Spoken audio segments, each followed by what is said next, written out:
Hello. Okay, a little bit of a break from serious matters.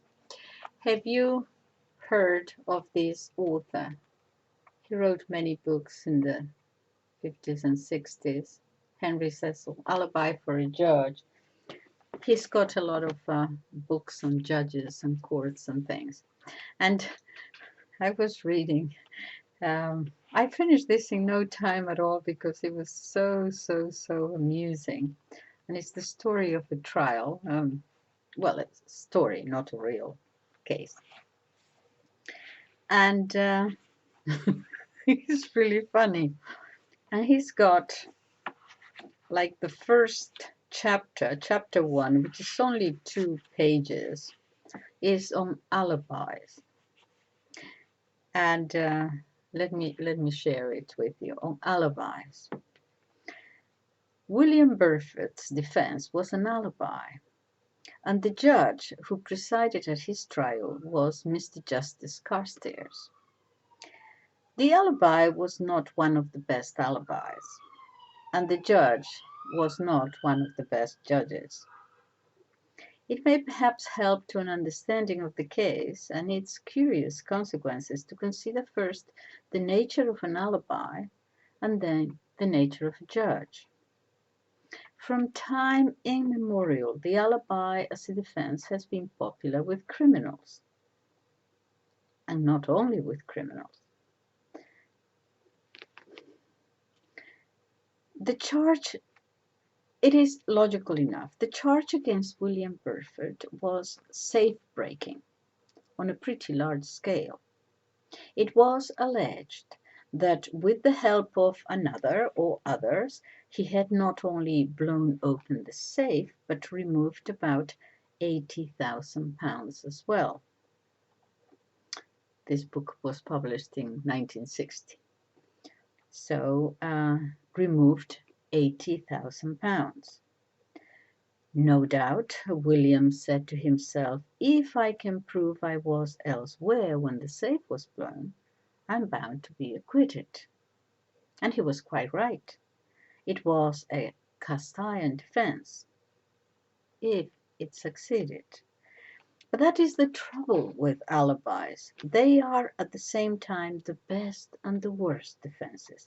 They are the best because if you weren't there when the man was murdered, you couldn't have murdered him.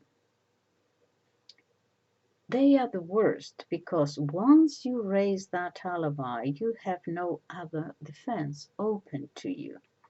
In the case of murder, for example, you can't rely and say that it was done on self-defense, accident, or extreme provocation.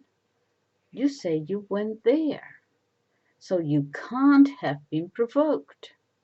You can't have been threatened by the man and picked up a weapon with which to defend yourself.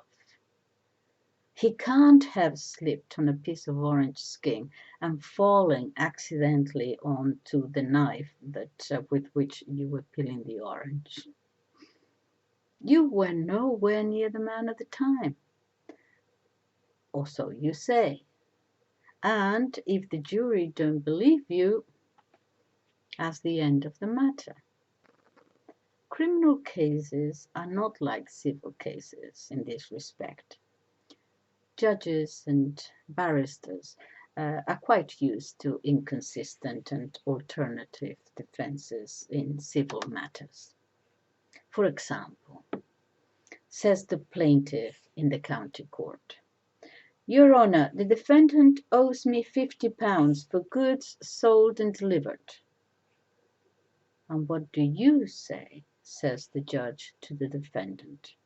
Oh, Your Honour, says the defendant, I never agreed to buy the goods. An excellent defense, says the judge. Any other? Oh, yes, Your Honour, he never delivered them to me. Better and better, says the judge. Any more? Oh, yes, Your Honour, they were no good, and I couldn't resell them. Yes, says the judge. What's the next one? He agreed to take them back.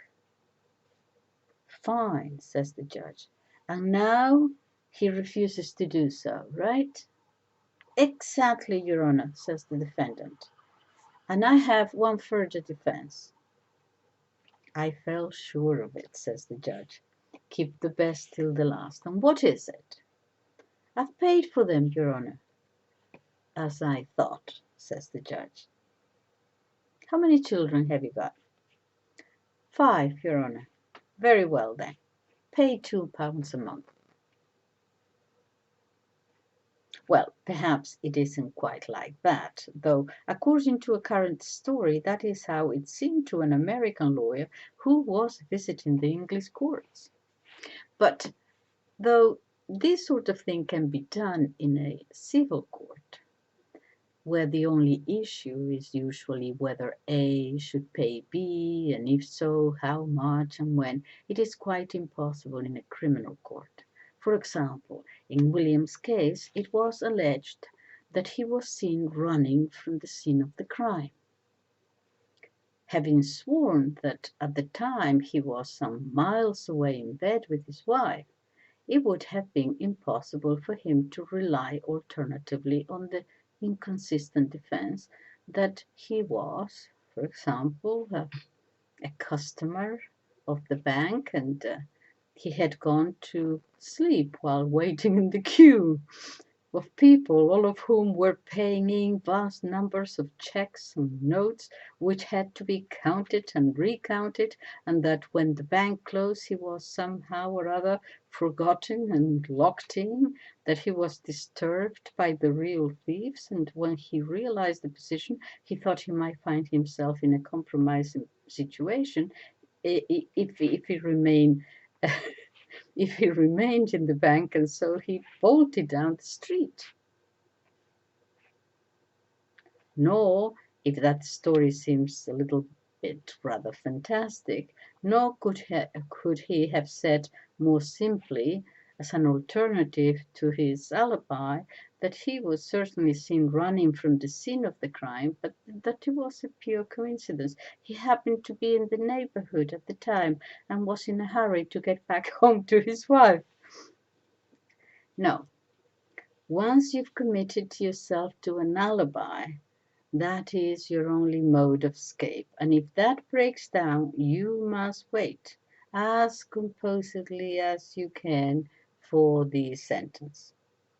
In consequence, the wise criminal thinks very carefully before he relies on an alibi, and the wisest prepare it in advance, as if it was a military operation, with watches synchronized and excellent reasons arranged for the supporters of his alibi being able to remember the time when the accused was supposed to have been with them. Up to midnight, the wireless is the most useful asset. The supporter listens to a particular program on the radio and, provided the accused doesn't get arrested on the spot, primes him with it later. Yes, I know it was 3 o'clock because I was listening to whatever. Many people are rather skeptical of alibis, and indeed some cynics say that they are never genuine.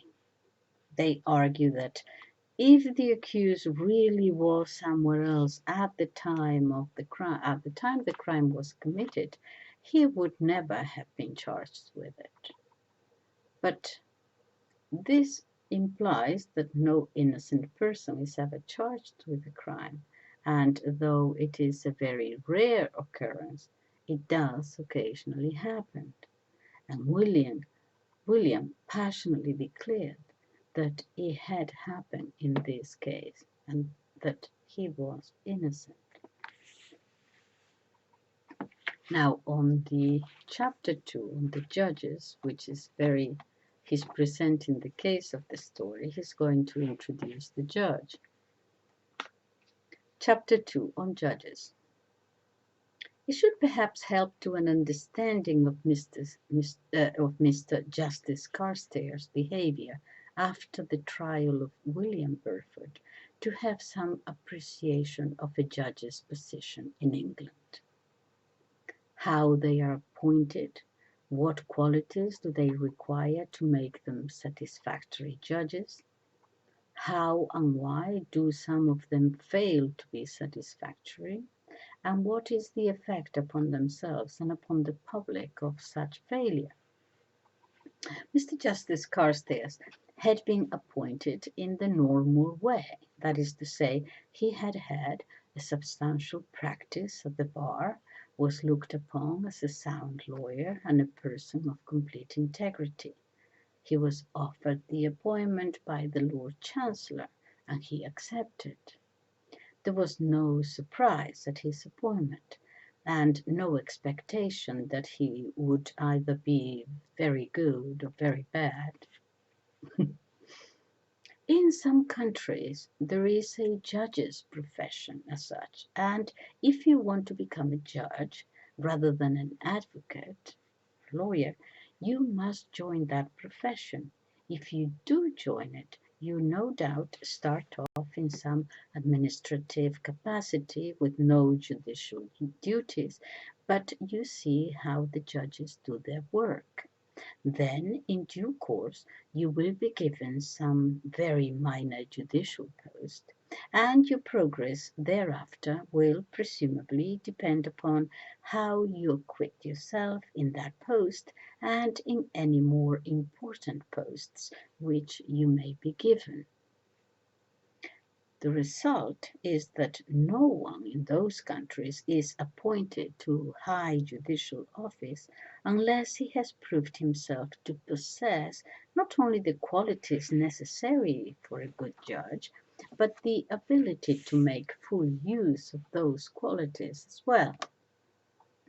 In consequence, the public in those countries can be almost certain that unless the extra power suddenly goes to a man's head, the judge holding high judicial office will be patient and fair-minded, intelligent, a good lawyer, and perhaps most important of all, not an advocate himself on the bench. It can also be reasonably sure that he will not be a person who worries excessively. No one can, of course, be quite certain of that matter, as a judge may carry on his worrying entirely in private and never disclose it to any superiors or colleagues or subordinates, but this does not often happen.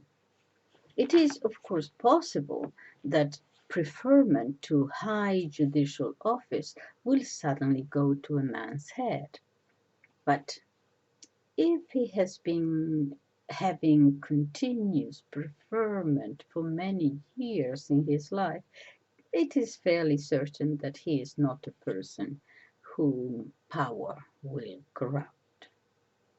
The position of a High Court judge in England is extremely important, and there is therefore obviously something to be said for ensuring that no one is appointed to that office unless he has proved himself to be fitted for it. A man may be a brilliant lawyer and a brilliant advocate and an appallingly bad judge, and you cannot tell for certain what sort of a judge he will make until he is on the bench. If a mistake has been made, it is then too late to correct it. In spite of this danger, the English system of the appointment of judges entirely from the bar has worked, on the whole, extremely satisfactorily, but undoubtedly it has fallen from time to time, and it was a mistake to appoint Mr. Justice Carstairs, though neither he nor anyone else realized it at the time. But the advantage of the system is that the judge, having been at the bar most of his working life, the advantage of the English system is that, see, the judge understands all that has been happening before the case comes into court, and all that is happening from the advocate's point of view in court. He's very familiar with the case, knows it inside out, And this knowledge is of the greatest value and is only available to judges in those countries where they are appointed from the bar.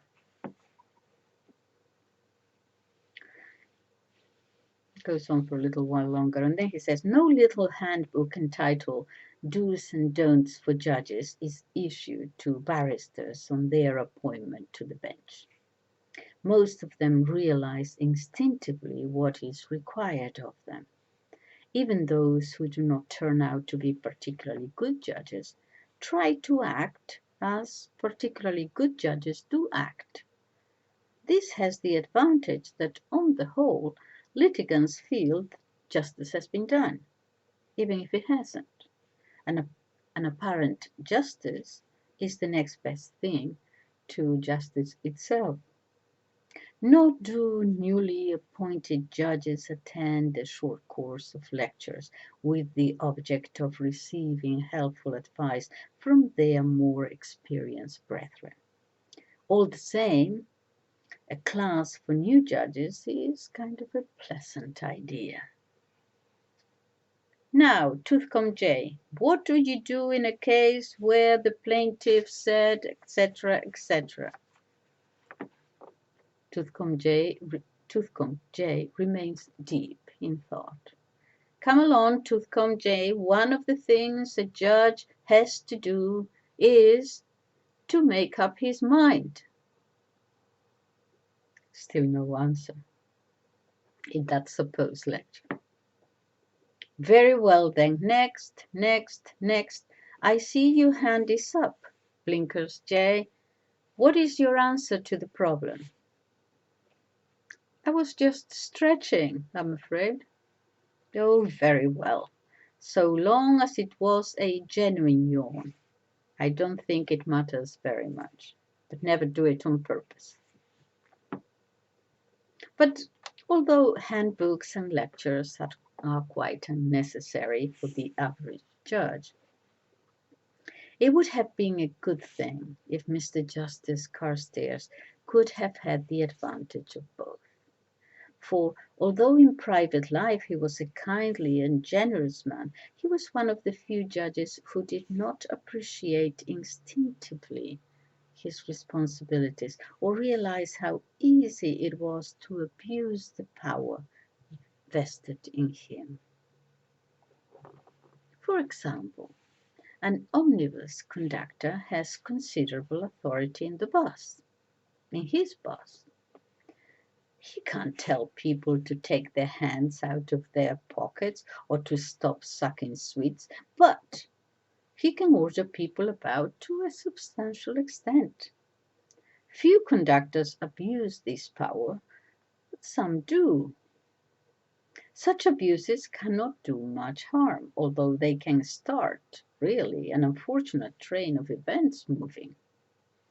If a conductor is rude to a businessman on the bus, it may rankle until he reaches his office.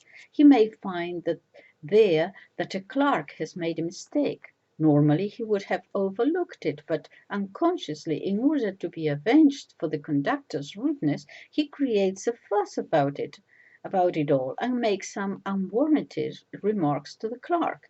Eventually the clerk is provoked into answering back and is given then a week's notice, and this may lead to all sorts of domestic complications. Lost your job, have you? What am I going now to use for housekeeping? Tell me that.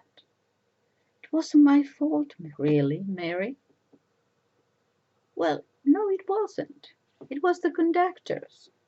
So even the abuse of authority on that very small scale can have serious effects. And conversely, good manners and helpful conduct, even on a small scale, can start a chain reaction of a happier kind. But abuse of power by a judge may very well have serious effects. It is one thing for a man to be told in public to get off an omnibus, and it is quite another for a judge to say of him in public, with the probability that it will be reported in the press, And what will be reported is what he said.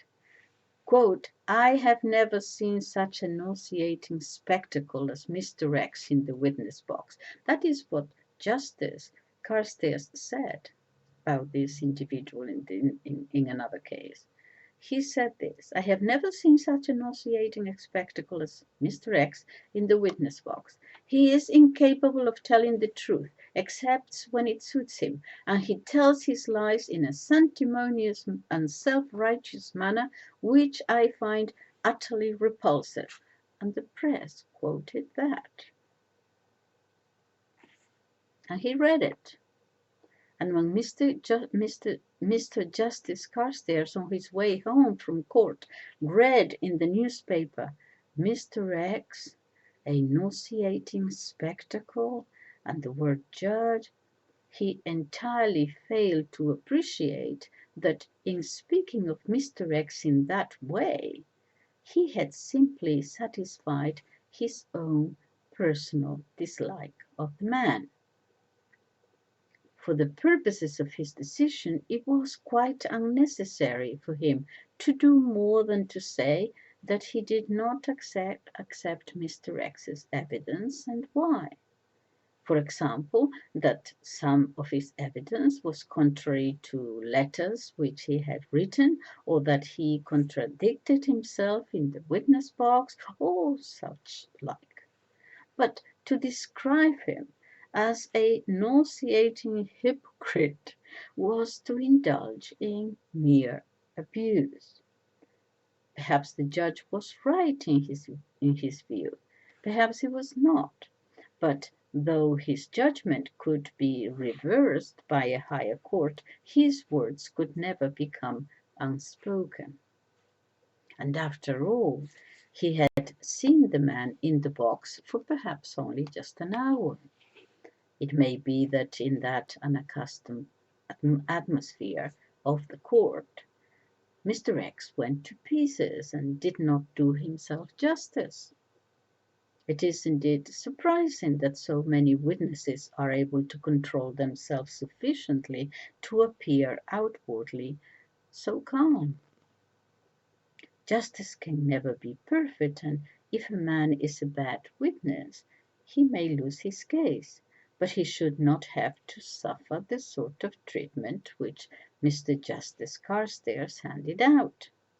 And unfortunately, no one who knew the judge well enough ever told him of this defect in his behaviour.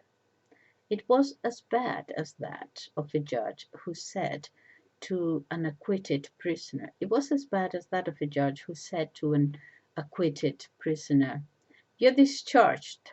You're very lucky in your jury."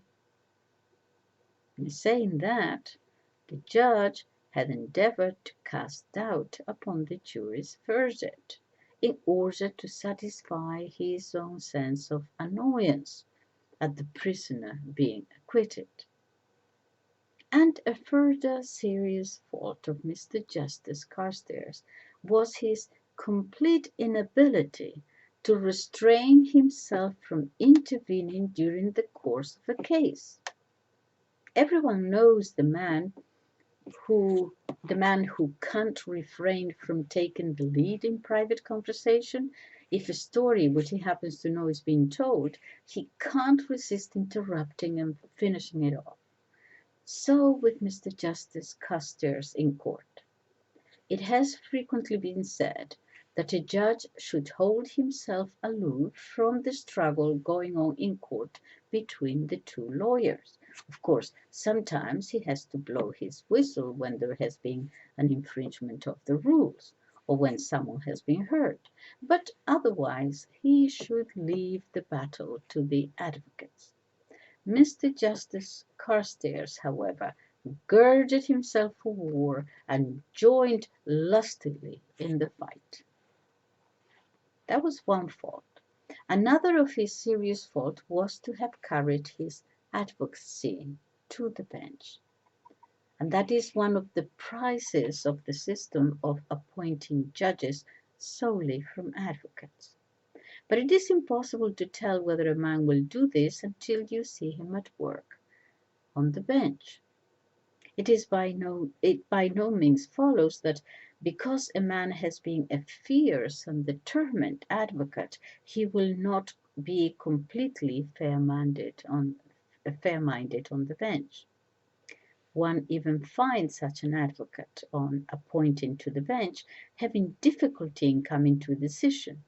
But the judge who carries his advocacy to the bench makes up his mind, often much too early, as to what, in his opinion, the result of the case should be, and proceeds to press that point of view just as though he were the advocate whose duty it was to press it. A judge cannot help forming a view about a case as it goes on. That is what he is there for. But, as far as possible, he should keep it to himself, and in no circumstances should he try to steer the case to the result which he considers it should have. A judge who apparently seems to procure a particular result in a case must invariably appear unfair. It was unfortunate that Mr. Justice Carstairs should have these faults, but by themselves they would only have resulted in his being a bad judge, if only he had these ones. But it was the combination of these faults with two other faults which caused him to act so strangely. He was always worrying, and he also indulged in self-deception. It is important for a judge, both for his own peace of mind and for the quality of his decisions, that he should not worry about them. He should do his very best to get them right, but having done so and delivered his judgment, he should not be tormented by doubts about their correctness.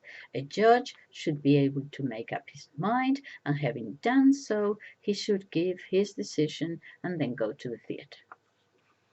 There was once a judge who had many admirable judicial qualities, but he worried so much about his cases that he actually died within a comparatively short time of his appointment, because his mind and body could not stand the strain any more.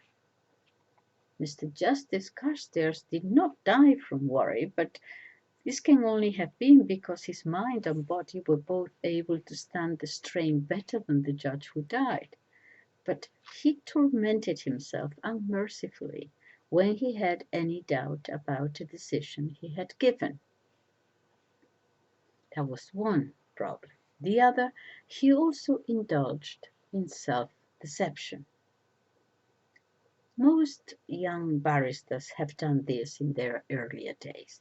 The young man loses a case in a county court, and on his way back from the trial suddenly thinks of something which he had failed to do and which might have altered the whole situation. For a moment he feels quite sick, and then he starts to convince himself either that his new idea was not in fact a good one, or that it would really have made no difference if he had put it into effect.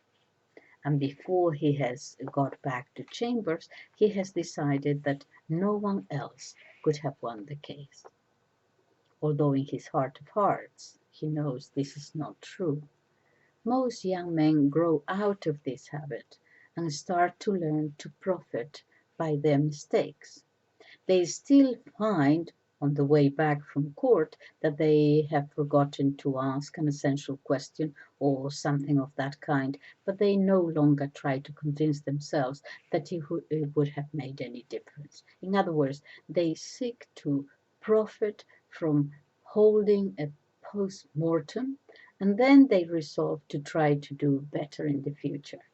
In its strict sense, an alibi means a claim that you were elsewhere at the time something happened.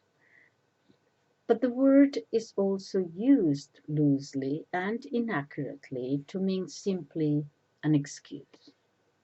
In that sense, Mr. Justice Carstairs had, from the start of his career at the bar, used alibis, and on his way home from court, after having given judgment in a rather difficult case, he would suddenly think of some point that he thought he might have overlooked. Thereupon the worrying side of his mind and his power of self-deception would have a fine struggle, and by the time he reached home he would have decided that it was all right after all. That, however, would not prevent him from having a very bad night through worrying about it all over again.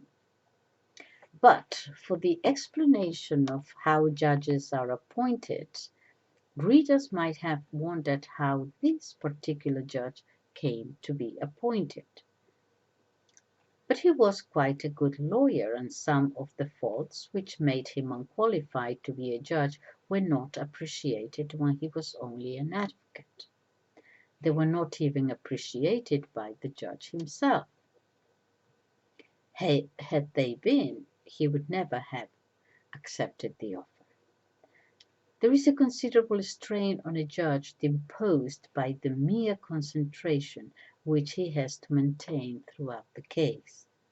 But if he has serious difficulty in coming to a conclusion on any but the simplest cases, and if he continuously worries after most of his decisions and is only stopped by having to concentrate on the next case, the burden is just too great for him.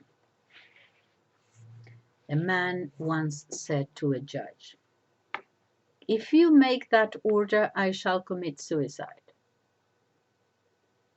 The judge made the order, and the man committed suicide. Had such an event occurred to Mr. Justice Carstairs, he might conceivably have committed suicide himself, but even if he had refrained from taking that drastic step, he would have undergone torments. In fact, the judge had no alternative. That judge had no alternative but to make the order. He nevertheless reported the threat to all the responsible authorities, and there was no more that he could do. If a judge were to yield in any way to such a threat, any litigant could win his case by making it, as no one could ever tell whether he really meant it or not. Of course, it wouldn't last very long with that particular judge, as very soon both sides would make the same threat, and it would have become common form for counsel for the plaintiff, having asked all the relevant questions material to the case, to add this last one before sitting down. And now, Mr. Y, will you kindly tell the learned judge what you will do if he does not decide in your favor? I shall commit suicide. Thank you, Mr. Y. That is all I have to ask. And then the counsel for the defendant would do exactly the same, and the threats would pretty well cancel out. Of course, it might be awkward when there was a claim and a counterclaim, and the judge dismissed them both. No doubt, in such a case, he would warn both plaintiff and defendant that it would be a serious contempt of court to put their threat into practice within the precincts of the court. Fortunately for William Burford, he had no idea of the nature of the judge who was going to try him. He had indeed asked his counsel what the judge was like, and had received the assurance, "Oh, don't you worry about the judge. It's the jury that matters." And then he goes on to tell a fascinating story about both. Anyway, I thought I would give you a break here. So thank you for listening, and I'll see you again soon. Bye-bye.